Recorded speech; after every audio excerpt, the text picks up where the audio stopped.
Hola, en esta presentación revisaremos algunos conceptos que pueden facilitarnos el análisis de las políticas públicas. En seminarios anteriores definimos las políticas públicas como un tipo particular de dispositivo para controlar la sociedad que los estados intervencionistas desarrollan desde la primera mitad del siglo XX para conjurar crisis sociales y económicas.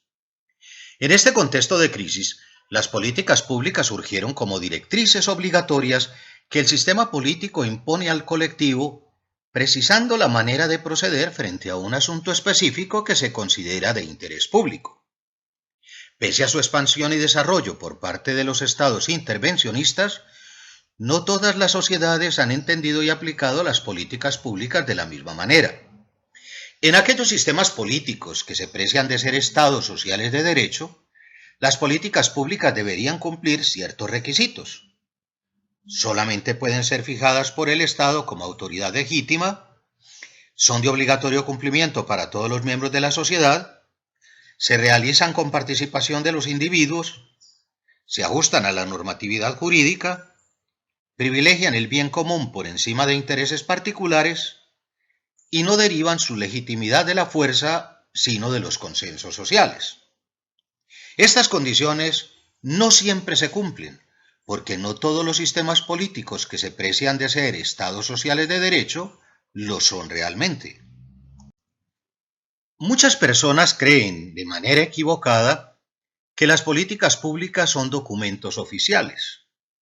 En lugar de ello, las políticas públicas son el producto de procesos sociales complejos y cambiantes que se materializan a través de diferentes dispositivos específicos que podríamos agrupar en 4 categorías independientes pero complementarias: los aparatos jurídicos, los administrativos, los ideológicos y los contractuales. En primer lugar, las políticas públicas pueden materializarse en disposiciones legales y jurídicas, como las constituciones nacionales, las leyes, los decretos, las normativas gubernamentales y los acuerdos internacionales. En estos actos oficiales podemos muy bien detectar muchas de las políticas públicas. Pero si una política se reduce a la norma jurídica escrita, corre el peligro de quedarse en letra muerta. Por eso, las políticas públicas deberían materializarse también en aparatos institucionales y burocráticos que aseguren su cumplimiento. En consecuencia, podemos reconocer las políticas públicas en los planes, los programas y los proyectos que tienen como objetivo resolver asuntos de interés público en una región. En este mismo sentido, las políticas públicas deben materializarse también en el diseño y puesta en marcha de instituciones, organismos, procedimientos y formalismos administrativos que definan un flujo de recursos de apoyo y soporten la gestión de los asuntos públicos. De este argumento se concluye que el alcance de las políticas públicas puede deducirse también de su soporte administrativo. Recogiendo experiencias exitosas de sistemas políticos anteriores, las políticas públicas suelen expresarse también en dispositivos ideológicos de control que se proponen influenciar el pensamiento y el comportamiento de los diferentes miembros de la sociedad para ajustarlos a la norma. En tal sentido, el contenido de la política puede reconocerse también en los mensajes transmitidos e implantados por la propaganda, la publicidad, la industria de los noticieros y los demás medios masivos utilizados por los grupos hegemónicos para modificar las creencias, valores, prejuicios y actitudes de las personas.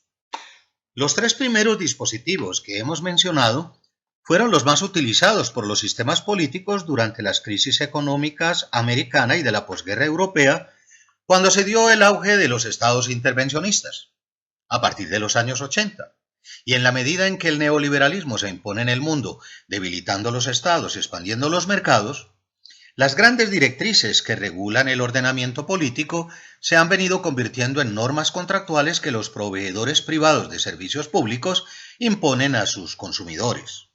A partir de entonces, la estrecha relación que las políticas públicas exigían entre el ciudadano y el Estado se convierten ahora en contratos dispersos que las personas contraen aisladamente con sus proveedores de gas, agua potable, energía, servicios de salud, comunicaciones, educación, transporte, seguridad, etc.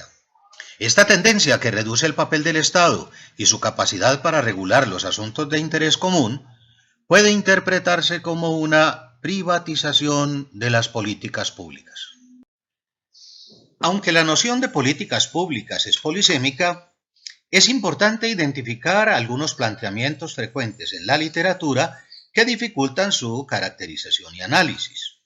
Uno de estos errores, defendido por autores institucionalistas, consiste en equiparar las políticas públicas a las acciones del Estado, lo que no siempre ocurre en la vida real. Los institucionalistas confían en el Estado y en su afán por defender su legitimidad, caen en el error de desconocer la fuerza de las directrices que los mercados y grupos económicos privados vienen imponiendo a la sociedad a través de sus directrices y normativas. Esta misma corriente afirma también que todas las políticas son por sí mismas políticas públicas. Este concepto es teóricamente muy atractivo, pero también conduce al error por cuanto supone que todas las políticas persiguen el bien común, enmascarando de esta manera los intereses privados y particulares que se esconden tras las formas de políticas públicas y que realmente defienden el provecho individual de los grupos en el poder. Asumir que las políticas públicas son siempre explícitas es otro error frecuente. En la vida real, los objetivos que persiguen las políticas públicas no siempre son evidentes a simple vista. A menudo, las verdaderas intenciones de la política se camuflan detrás de directrices aparentemente inocuas y solo se revelan cuando se someten a un examen profundo y crítico. Finalmente, es importante diferenciar las políticas estatales de las políticas gubernamentales. Las primeras se sustentan en los principios, estructuras y aparatos del Estado. Son obligatorias para gobernantes y gobernados y se imponen tanto a la voluntad como al estilo administrativo del gobernante de turno. Las políticas de gobierno, por su parte, son en cambio directrices coyunturales que los grupos en el poder imponen al resto de la sociedad mientras tienen control del aparato estatal, pero que pierden vigencia en el periodo siguiente. Esta diferencia nos permite comprender por qué los gobernantes de turno quieren convertir sus políticas de gobierno en políticas de Estado.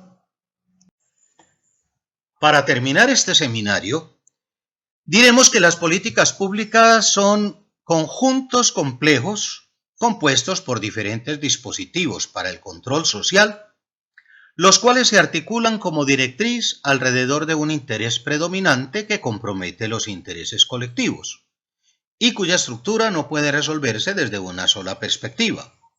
En principio, los múltiples aspectos que intervienen en una política pública pueden agruparse en 5 categorías, cada una de las cuales puede ser analizada utilizando diferentes metodologías y fuentes de información. Estas categorías son los contenidos formales de la política, los actores sociales involucrados, el proceso político, el contexto en que se desarrolla la política y los efectos generados por la política. En otros seminarios revisaremos en detalle estos aspectos.